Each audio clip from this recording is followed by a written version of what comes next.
नमस्कार, स्वागत है आपका आपके ही यूट्यूब चैनल कानून की आवाज़ में। आशा करूँगा कि सभी भाई खुश होंगे। तो हमारे एक सब्सक्राइबर का कमेंट आया है कि सर आईपीसी को प्लीज़ डिफ़ाइन कर दीजिए। तो चलिए हम इस आईपीसी को पूरी तरीके से डिफ़ाइन कर देते हैं। आईपीसी इंडियन पेनल कोड, भारतीय दंड संहिता, ये 1860 में बनकर तैयार हो गया था।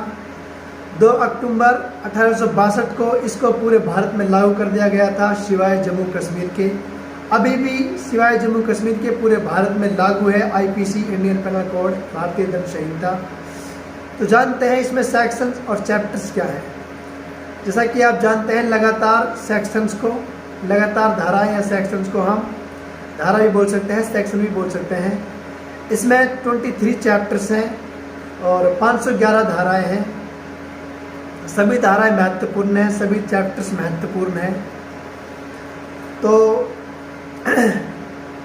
यही इसका जो मूल उद्देश्य था, यानी कि इसको लागू करने का जो मूल उद्देश्य था भारत में, वो ये था कि किसी भी अलग अलग राज्यों में अलग अलग तरह के कानून ना बने, एक ही तरह का कानून रहे पूरे देश में, एक ही तरह का दंड संग्रह रहे। यानी कि जो भी अपराध जो बंदा करता है उसको सज़ा आईपीसी के तहत दी जाती है। फॉर एग्जांपल के तौर पर, अगर किसी बंदे ने किसी का मर्डर कर दिया है, मर्डर चाहे किसी भी तरीके से किया हो, अगर किसी ने हत्या कर दी है तो उसको आजीवन कारावास यानी कि 20 साल की सज़ा हो सकती है और